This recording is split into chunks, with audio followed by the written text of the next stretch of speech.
right, everyone, get ready.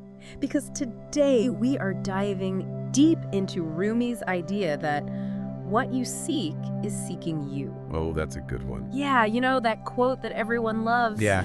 And we're looking at it through a podcast episode that one of our listeners sent in. Yep. And, you know, it really got me thinking because, like, what if instead of us chasing after our desires, what if they're also, at the same time, kind of moving towards us? Yeah, it's like a cosmic dance, you know? Right. It's like a cosmic game of hide and seek almost. Absolutely. And that's something that Rumi really dives into, this idea of this mystical connection between what we want and the forces of the universe, I guess you could say. Yeah, and it's not just like a poet thing, right? He was really a mystic, like a spiritual guy. Definitely, yeah. He was delving into those deeper human experiences, you know? Totally. Longing, connection, purpose. It's heavy. Yeah. And the podcast episode, I think, does a really good job of unpacking this. Oh, for sure, yeah. It tries to explain how this idea actually plays out in our lives. Exactly. Like, how does this actually work? Yeah, and it's not just positive thinking or wishing on a star. Right. The host really breaks down, like, specific mechanisms from Rumi's teachings that suggest there's something more active going on. Okay, so what are we talking about here? Like, what kind of mechanisms? Okay. Well, because if I can manifest a winning lottery ticket just by thinking about it, I'm all ears. Well, maybe not winning the lottery, but the source does talk about this concept of aligning your energy with your desires. Which, I mean, it goes beyond just wanting something. Right. It's more about, like, cultivating an inner harmony that resonates with what you're seeking. So it's like, are you becoming the type of person who would attract that thing? Exactly, yeah. So it's almost like you're sending out a signal that the universe can pick up on. Exactly, and the podcast host actually uses a great analogy.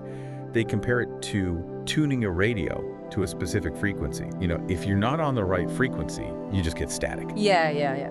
But when you align your thoughts and feelings and actions with your desires, you become like this clear channel. Oh, interesting. Yeah. So it's like, okay, that makes sense in terms of the cosmic dance. Like, we're both moving at the same time. But how does that actually, what does that look like? Like, practically.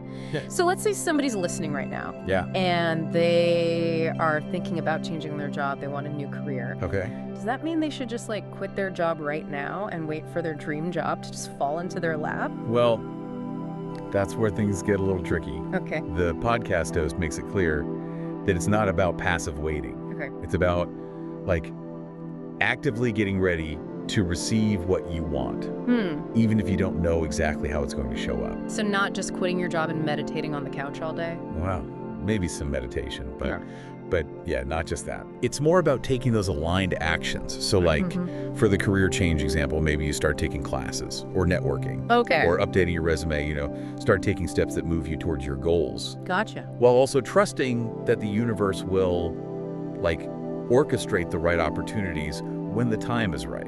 Okay, so it's less about forcing things to happen and more about creating the right conditions for things to happen naturally. Yeah, exactly. And they actually, the host of this podcast, told a really good story about this from their own life. Oh, really? They were having trouble launching a project, and they were stuck on the how and the when, you know? Yeah. And the details. Right. But the second they shifted their focus to aligning with the deeper purpose of the project, things started falling into place. Interesting. Yeah. Resources appeared, the right people showed up. It was like magic.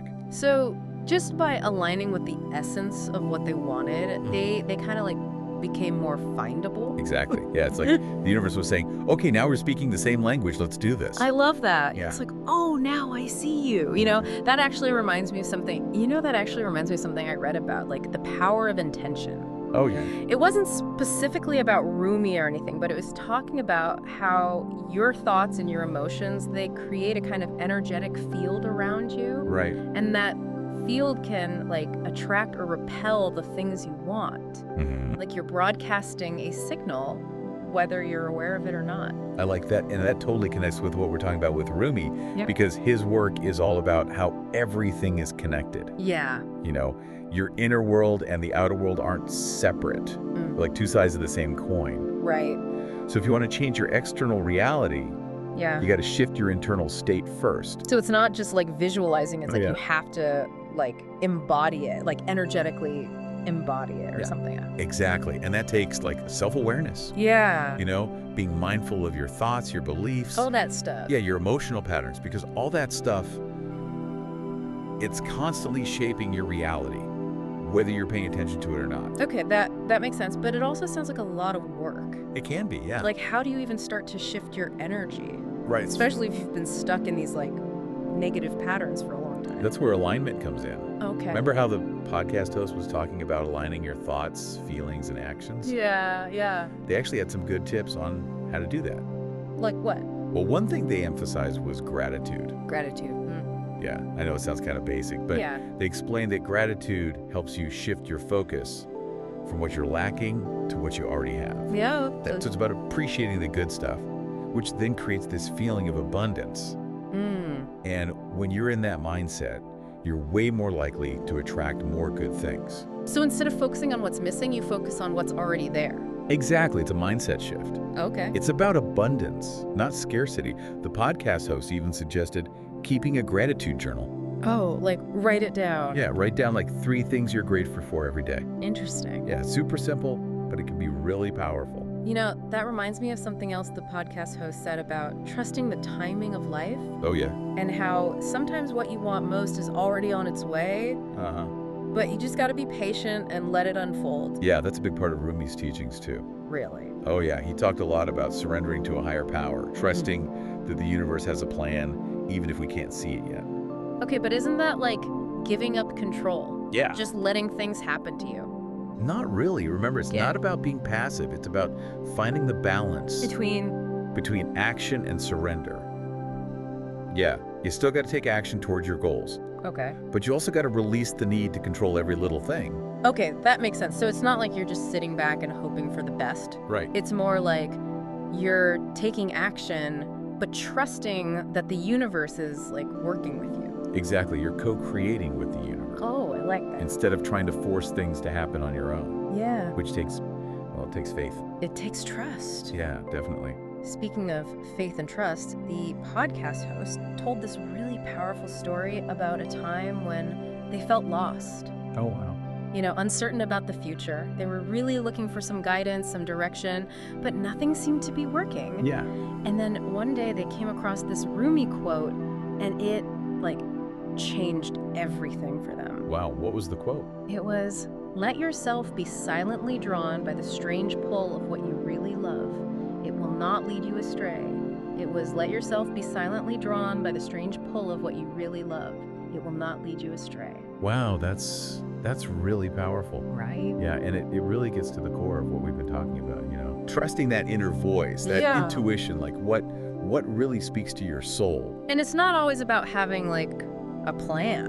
No, Right. definitely not. It's like Sometimes it's just about, having the courage yeah, to just go with it. exactly, like embracing the mystery. Even if you don't Yeah, the unknown. know where it's going to lead. Because, I mean, often that's how you find your greatest potential, you know? It's funny because we started this whole deep dive talking about how our desires might be seeking us. Right. And now it's like we've come full circle. It's Yeah. like it's not just us chasing after something, Uh-huh. but we're being pulled towards it. It is. It's like a dance, you know? Yeah. This beautiful back and forth of energy and intention. It's a two-way street. And I think that's why Rumi's work is still so relevant today. You know? Yeah, it's timeless. Yeah, it's like he just gets it. You Mhm. know, this Yeah. this idea that we're all part of something bigger. And that our desires, they're not separate from that. Right, they're all connected. Yeah. So as we kind of wrap up our deep dive here into Rumi's wisdom, Yeah. I want to ask you, our listener, Yeah. what have you been seeking? What's calling to you? Like, what's that thing Yeah. that you keep feeling drawn to? That strange pull Yeah, that strange pull. that Rumi was talking about. Maybe it's, I don't know, like a creative project you've been putting off, or a relationship that you're longing for, Wow. or even just like a deeper connection with yourself. Right, that inner peace Yeah. that we're all searching for. So whatever it is, Yeah.